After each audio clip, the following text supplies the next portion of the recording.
gulay o prutas na walang sustansya, yan ang tsismis na iba sa langka. Ang jackfruit ay kilala rin bilang langka o nangka sa Pilipinas ay isang uri ng prutas na mayaman sa sustansya at benepisyo sa kalusugan. Ito ay ang pinakamalaking prutas na lumalaki sa puno at maaaring umabot ng 80 pounds, 35 kilo, ang bigat. Ang langka ay nagmula sa India, ngunit ngayon ay matatagpuan sa maraming bahagi ng Asia, Africa, at Latin America. Ang langka ay may matamis at malasang laman na maaaring kainin hilaw o lutuin. Ang langka ay may matamis at prutas na lasa na katulad ng kombinasyon ng mansanas, pinya, mangga at saging. Ito ay madalas gamitin bilang kapalit ng karne sa mga vegan at vegetarian na pagkain dahil sa kanyang tekstura na katulad ng hinimay na karne. Maaari itong kainin kapag hilaw o hinog at magamit sa iba't ibang uri ng lutuin, tulad ng mga panghimagas at mga kare-kare. Ang langka ay mayaman sa mga bitamina, mineral at antioxidant na makakatulong sa pagpapalakas ng immune system, pagpapababa ng blood pressure, pag-iwas sa constipation at pagpapabuti ng digestion. Isa rin itong mahusay na pinagkukunan ng potassium, vitamin C, vitamin A, magnesium at manganese. Mga benepisyo sa kalusugan ng langka na dapat mong malaman. Nakakatulong ang langka sa pagpapabuti ng digestion at pag-iwas sa constipation.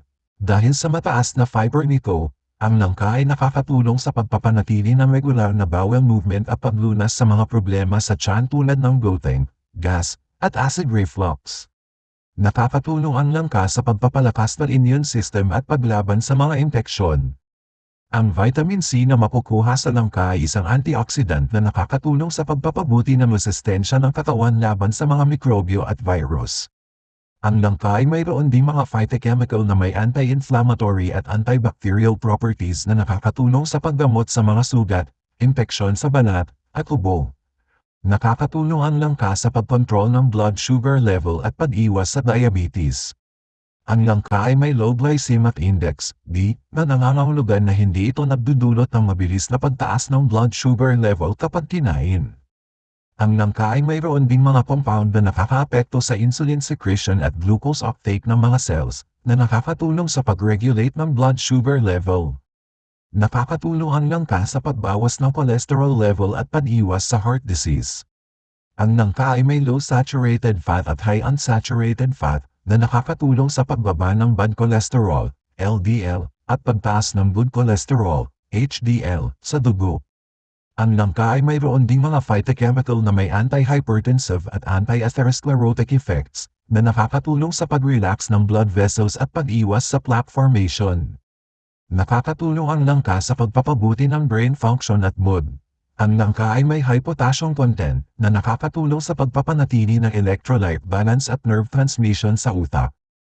Ang langka ay mayroon ding mga compound na nakakaapekto sa serotonin production at dopamine receptors na nakakatulong sa pagpapabuti ng mood at memory.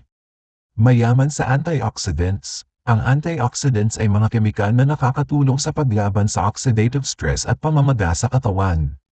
Ang langka ay naglalaman ng carotenoids, flavonoids, at vitamin C, na lahat ay may antioxidant properties.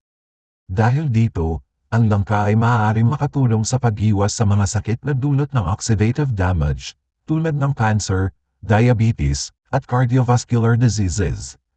Nagbibigay ng enerhiya, ang langka ay may mataas na nilalaman ng carbohydrates, na siyang pangunahing pinagkukunan ng enerhiya ng katawan. Ito rin ay may iba't ibang uri ng vitamin B, na mahalaga sa pag-optimize ng metabolismo. Kung kailangan mo ng boost sa iyong energy levels, subukan mong kumain ng langka. Tumutulong sa paggamot ng anemia. Ang anemia ay isang kondisyon kung saan ang dugo ay kulang sa hemoglobin, ang protein na nagdadala ng oxygen sa mga cells ng katawan. Ang langka ay mayaman sa copper, folate, at iron, na kailangan sa produksyon ng hemoglobin.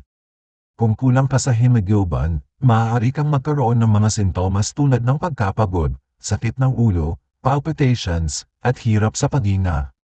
Sagana sa bitamina at mineral. Bukod sa antioxidants at carbohydrates, ang langka ay may iba pang mga nutrients na makakabuti sa iyong kalusugan.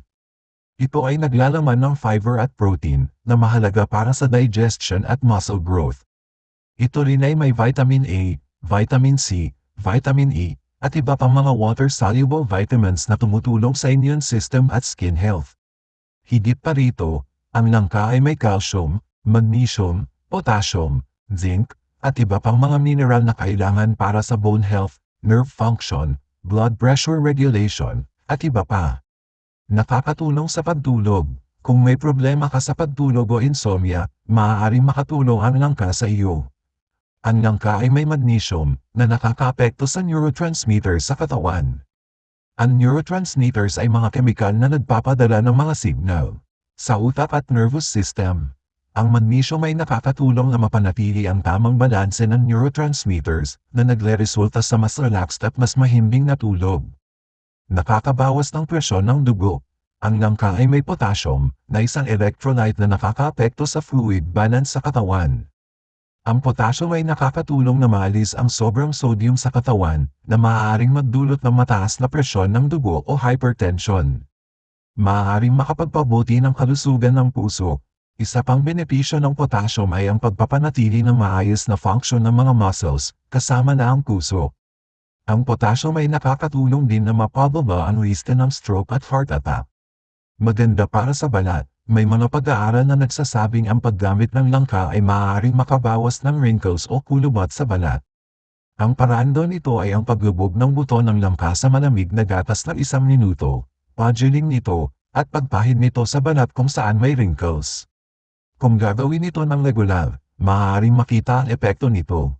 Makaka-enhance ng sexual health. Sa Chinese medicine, ang langka ay ginagamit para mapabuti ang sexual health. May mga pahayag na ang regular na pagkain ng langka, lalo na ang mga buto nito, ay maaaring makatulong na mapataas ang libido, maiwasan ang premature ejaculation o maagang labasan, at erectile dysfunction o impotence. Langka ay masustansya at masarap. Higit sa lahat, ang langka ay isang prutas na masarap kainin dahil sa kanyang matamis at fruity na lasa. Ito rin ay versatile at maaaring gamitin sa iba't ibang uri ng lutuin o dessert. At kung nag-enjoy ka sa pakikinig, at nadagdagan ang kaalaman mo, maaari mo bang i-follow ang page ko, para ma-update ka sa mga bagong videos na i-upload ko. Paki-share na rin ang video para mas marami pang makaalam ng benepisyo. Maraming salamat. God bless.